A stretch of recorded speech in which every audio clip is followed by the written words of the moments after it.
From creating one of the UK's most disruptive restaurant brands, turning Yo Sushi into a global dining phenomenon, and redefining customer experience before it was fashionable, known to millions, from Dragon's Den, and still shaping how bold ideas become global brands, blending creativity with commercial courage. Please welcome founder of Yo Sushi, Simon Woodroffe.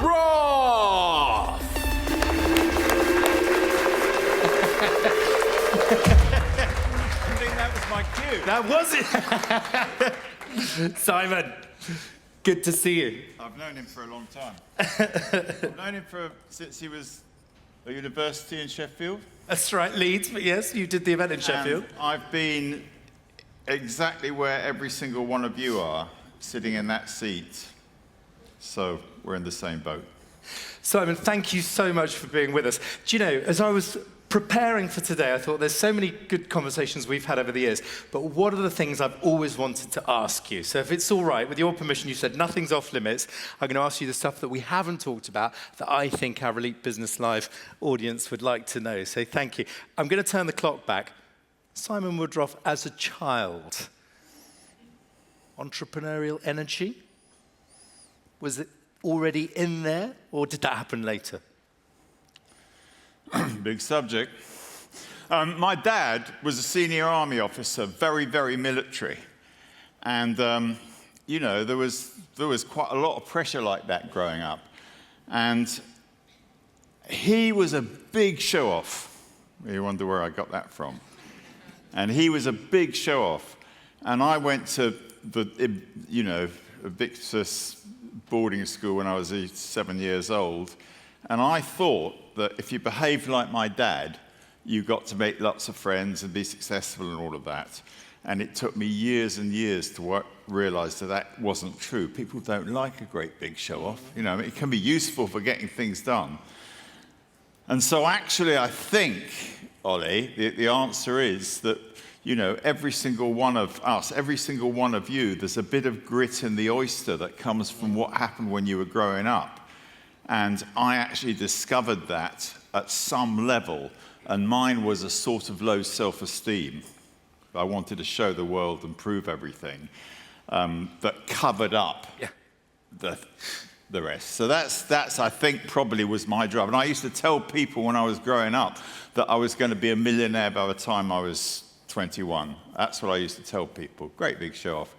And then I got to 21 and I went through my 30s. And, you know, the 30s, a few people in their 30s here, that's the hardest decade of a lot. One over here, the hardest decade of a lot. You know, you're just sort of getting married and you start your business, you're going, the drama of your 30s. And I remember getting to 40 and it was a sort of tear your hair out moment. And I remember thinking to myself, I've completely forgotten to become a millionaire.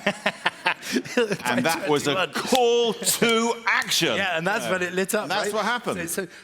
But just on that military point, because by definition, there's risk in there, but there's also a lot of rules. So I'm just trying to get a sense of where, you know, if anything, you've had what we would call a healthy appetite to risk. I'm just trying to understand where that bit came from, because in a parallel universe, Simon obeyed every rule. Needs must. You know, I left school, you know, as a result of all of that, and also the fact that I grew up, you know, I became 16 at the sort of, you know, end of the 60s, you know, all of that stuff going on. And, you know, it was a pretty amazing time. So I came out and I actually left school. I went to Marlborough College, big, expensive public school. And I left when I was 16. I managed to persuade, I told my house, I'm very proud of myself for doing that. I told my housemaster that I wanted to leave the school. He was really shocked. He said, you know, what a privileged education. But the Beatles' Sgt. Pepper's had just come out. The Doors' first album had come out. There was a revolution going on in the world, and I wanted a part of it. And I'm actually really proud that I did that. And I managed to persuade them and my dad. Actually, the parents worked so hard because I think my father was kind of up against it financially, so it saved him quite a bit of money. We were talking that. So anyway, I left and I went to Cambridge Tech to do my A-levels, which I never got.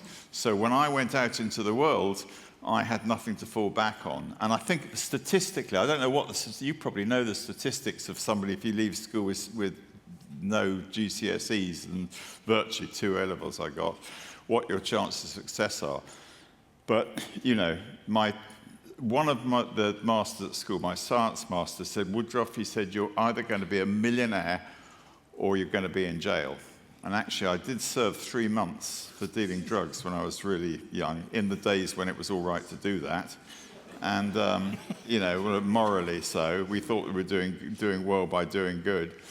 So, Mr. Knowles, if you're listening from up there, I did both of them, millionaire and jailbird. Tick both boxes. Okay. We don't necessarily endorse all of these messages here at Elite Business Live. In those chapters before Yo Sushi, though, you were extremely successful, but in show business, right? So this was in entertainment, in building rock stages. But I'm just trying to get a sense, Simon, in that bit of the journey, what it taught you about entertainment. I am, you know, once I got out of that jail and thought, what am I going to do? I actually managed to get a job through the back of the Stage newspaper. Staff wanted professional. I got a job at the Little Theatre Club in St Martin's Lane in the very, very early days of Fringe Theatre, setting the stage up and being a stage manager. And I then went to Richmond Theatre. And then I started driving a truck for a couple of the small bands in those days, and I became a roadie. And I used to go out and eventually I got to do the big tours, the Rolling Stones, the Moody Blues, Jethro Tull, all the big bands of this age. We'd put the lights up and I'd tell, because I'd been in theatre and I knew all of that stuff, you know, the scenery and everything, I'd tell the acts of those days that they should be doing big, spectacular rock shows. They'd go, no, man, no, that's show business and this is rock and roll and never the two should meet, you know. We're none of that, you know. And eventually, I got a break, and I'd started a lighting company, actually. I had an entrepreneurial thing. I sort of lighting with a guy called Ricky Farid, put on the Isle of Wight Festival, first Isle of Wight Festivals. Sounds glamorous, but it was, I just sort of did. Anyway, basically, he had a big sound company, and he got the job. He talked his way into doing a Rod Stewart tour, first of all, Rod Stewart's big tours, and he wanted a big white stage set, and I knew where to get the drapes from and knew how to get the rostrums. And when I was a kid growing up, my dad had actually helped because we used to go on these boating holidays on the rivers, and I used to draw. I could draw with a scale rule, so I used to draw these boats up. So with that incredible art training, I drew up Rod Stewart's first big stage, and we took it to rehearsal, made a markup on it, you know, took it in, and Rod went, "Oh, it's just what I've always wanted." And we went touring all over the world. And I remember going out to dinner a few weeks later, and people said, "What do you do?" I said, "I'm a set designer, stage designer." I sort of bluffed my way into it and pulled it off, actually. Yeah. But there's a thread there, isn't there, around a source of inspiration, but being prepared to break the mold a bit, to do things a bit differently. So everyone in this room will be familiar with Yo Sushi, conveyor belt sushi bars, inspired by certain trends from Japan, but very much made your own. So I suppose we haven't got time today to go through the whole Yo birth story. However, my main question is, to what extent did you always know it was going to be big? Or did it feel like a big risk? I don't know. You sort of dare to dream, don't you? You dare to dream, and you sort of, I think if you can visualize something, if you can imagine it, and step outside your comfort zone, you know, come out here where it feels uncomfortable. I mean, you know, you've heard me say this before, but as human beings and entrepreneurs, or as human beings certainly, we're trained that if we actually get into an uncomfortable situation where we feel scared or out of our depth, that we quickly step back into it. But if you stay outside for a reasonable period of time, that's what I learnt, is to take, you know, to take the discomfort, you know, and like the pebble dropped into the lake, the ripples go out and your comfort zone gets bigger. And I think I kind of realized that, and that's what I realized, that successful people, whether they're rock stars or politicians or entrepreneurs, that's what people do, is you learn to take a certain amount of pain, basically, and discomfort. But I am, Simon, I am going to, and feel free, we should have a seat, Yeah. by the way, but I know there are some things you won't stand for, etc. Let's just think, though, I really want to press you on this answer. When you're cooking up the very first Yo Sushi in Poland Street, are you sitting there thinking, this is going to be really big? Or are you thinking, I really don't know what's going to happen next? Well, both. Yo Sushi started because I was down on my luck and I didn't know what to do next, and I decided that I would call up all the people that I was... I'm going to stand up because I can see people. You stay there. And I'm going to call up all the people I'm most scared of, the people I'm most intimidated by. And I remember calling up Harvey Goldsmith, who was a big rock show promoter in those days, and he was a hard nut. And I thought he'd just, diss me. And he was really, I've been helping you for ages, son. What are you up to? What are you doing? And then I called up a few more. And one of them was a guy called Mr. Uehara from Fuji Sankey Television. And he said, come and have lunch with me. So suddenly I was on a roll. The people I was sort of thought would actually sort of dismiss me and not answer my calls. So I was getting through to them. And they took me out. He took me out to lunch.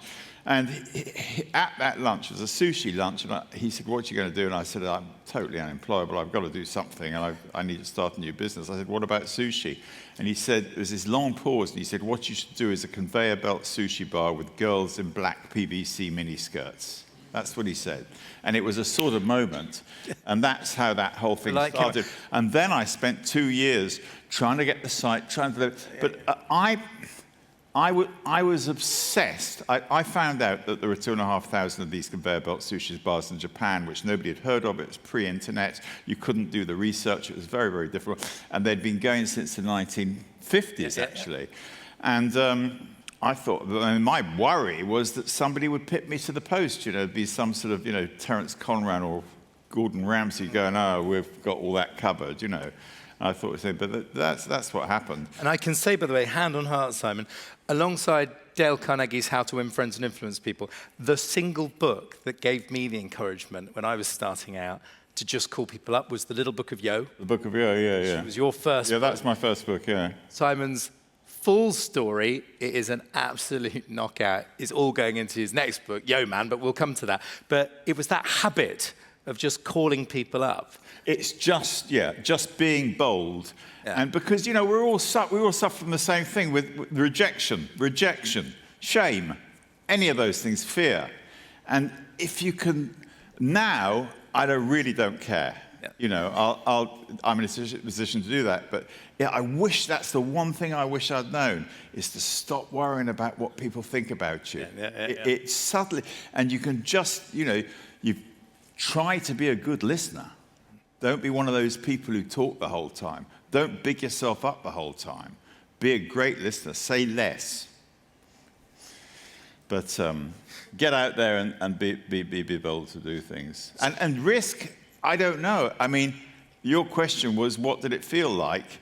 I was so obsessed with drawing up and imagining what a conveyor belt sushi bar would be like. Because in Japan, they're like sort of, happy eaters on the side of the A1, they're calves.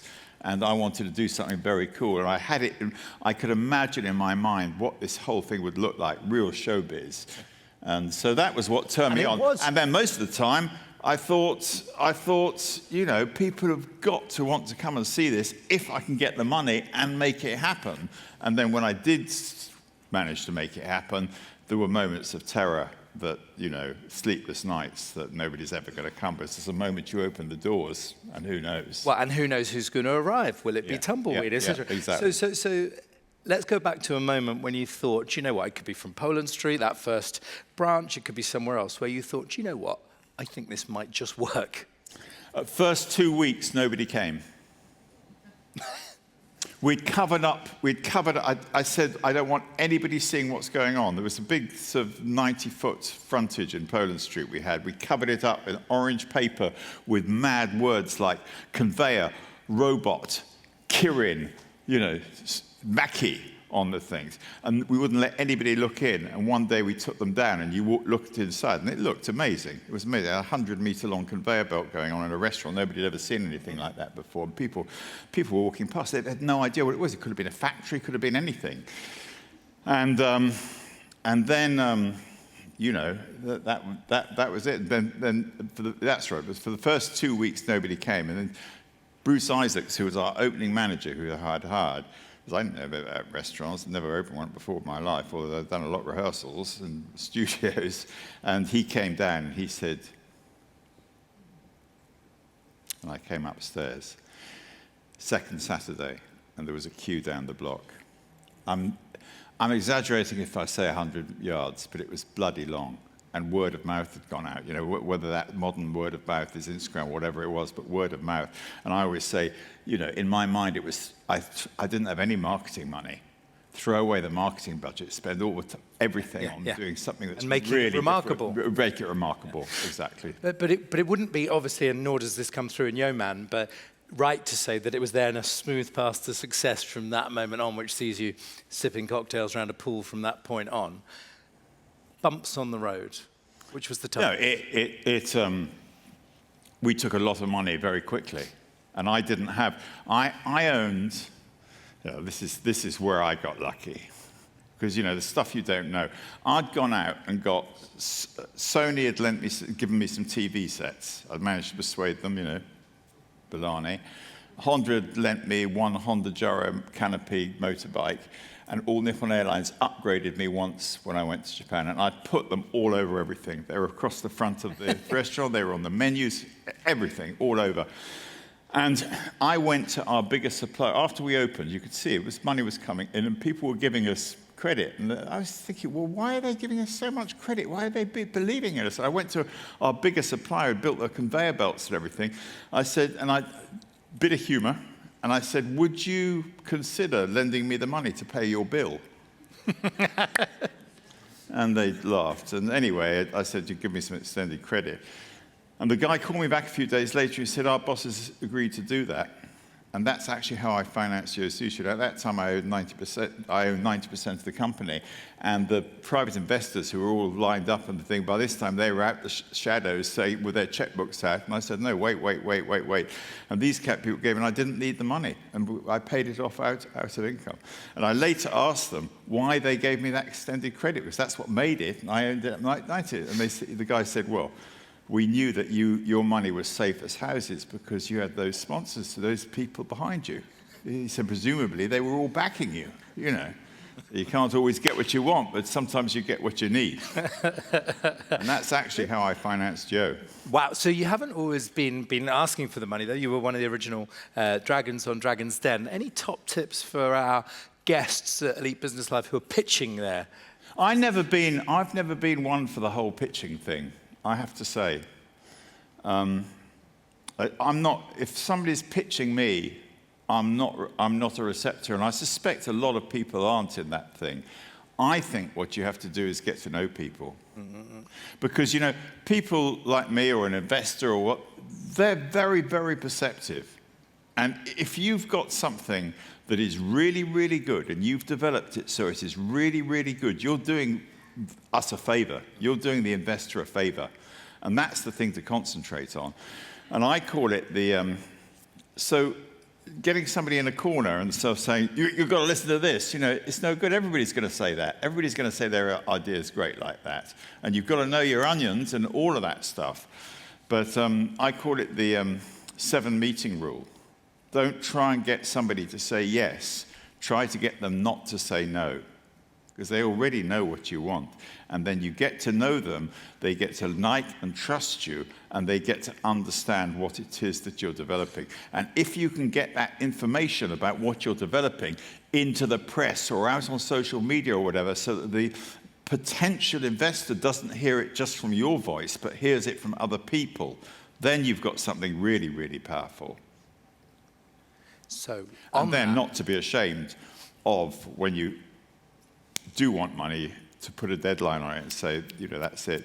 I mean, one of the things I always thought is on Dragon's Den and on pitches is when somebody's this far out, you know, when they're way out here, and it's happening, and they're going to make it happen and all of that.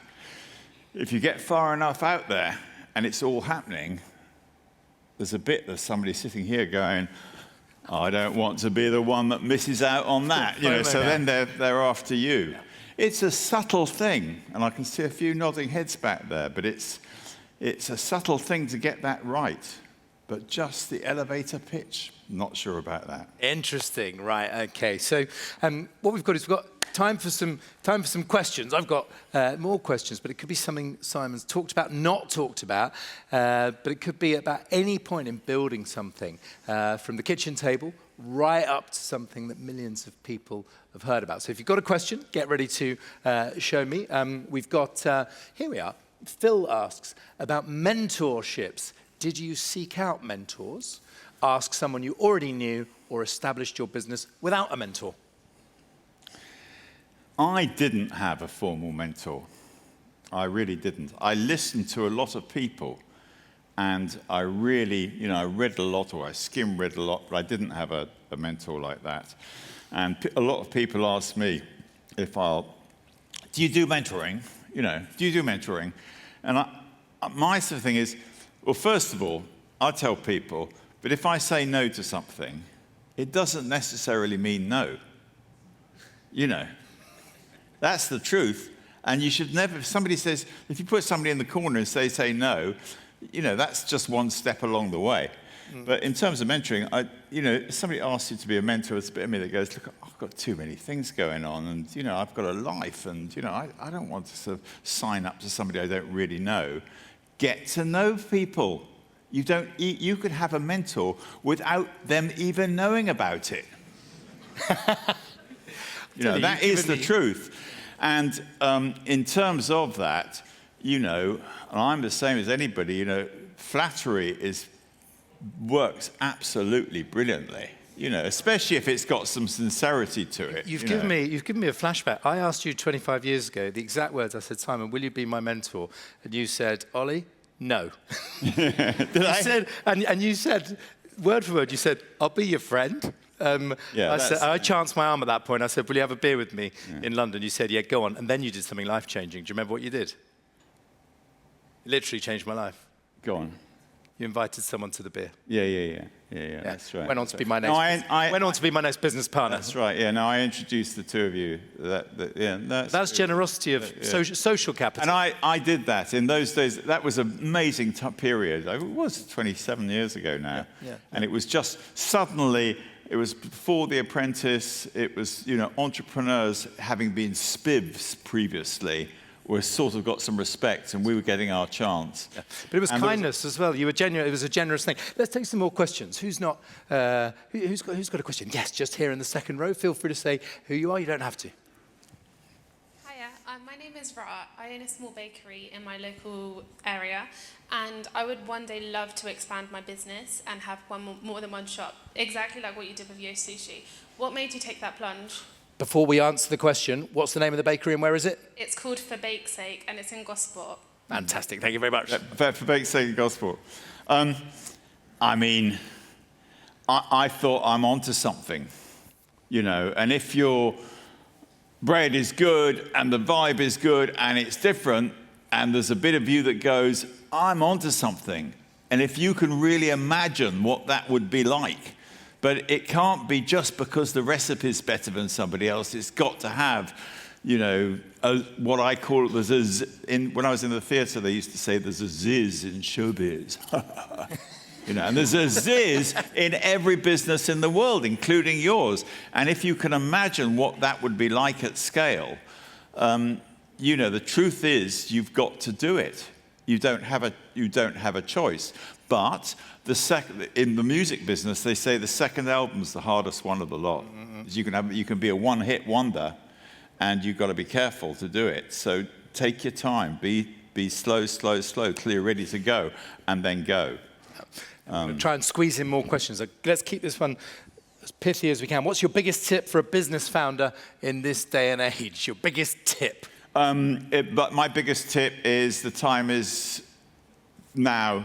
and the place is here, and you've got to step out. And don't wait for the business plan to be perfect. The only thing that's sure about a business plan, it's definitely not going to happen. In front of my business plan said, if you want to make God laugh, show me a business plan. They said, you can't show that to the bank. I showed it to them. And they said, well, at least you're a realist. We know what you like. Don't wait and do it. Get out. Get right out there. If you're going to do something, get right out here where it's messy. It's got to be messy. It's got to be not good. You've got to be able to go in and try and do something and have people laugh at you and be able to take that and handle it. And then that's where the action happens. And be yourself and be able to stand up and talk about what you're doing in a very honest way. Self-deprecating, don't talk too much. The best thing about not talking too much is you get the words that you're looking for, which is, tell me more. Tell me more is what you want. If you tell people less, they ask you to tell them more. Yeah. The conversation continues. Well, alas, we have almost run out of time. Okay. Thank you, Simon. If we can persuade you to stay for a bit more of the afternoon, because I know people would want I'll hang. That'd be amazing. Thank you. Can I ask as just as a final sort of slightly reflective question, because you have had success in ways that lots of people can sort of dream of. I just wanted to sort of, or only dream of, I just wanted to get a sense. You have a beautiful family, friends, business. What does success even mean now? I'm very lucky because I've got mountaineering and climbing and sailing, and there's lots of other things I like doing. So I wasn't obsessed with carrying on and on and on. Money is great. I have no shame about it. If anybody ever tells you that money doesn't make you happy, they're lying. Money is good, but you can't do 16 hours a day just for money. And if you, Yo Man, my book, my new book, which has been a really a labour of love to do, is entertaining, I think you'll find, is out on June the 4th. And there's a lot in there about what happened to me. I could never tell you what you should do, but I can tell you what happened to me, and you're very welcome to steal any of the ideas. Yeah, and I can only endorse that. You're generous to give me a sneak peek. And I did have a flashback to that first book of Yo, which was actually pointing to the people that inspired you. But what you've done in Yo Man is tell your story. And it is warts and all as well. It isn't sugar-coated. Yeah. So, and that is generous. Yeah. Simon, thank you. Can we hear it for the inimitable Simon Woodroffe? For you. Thank you, Ollie. Good man. Thank you, sir.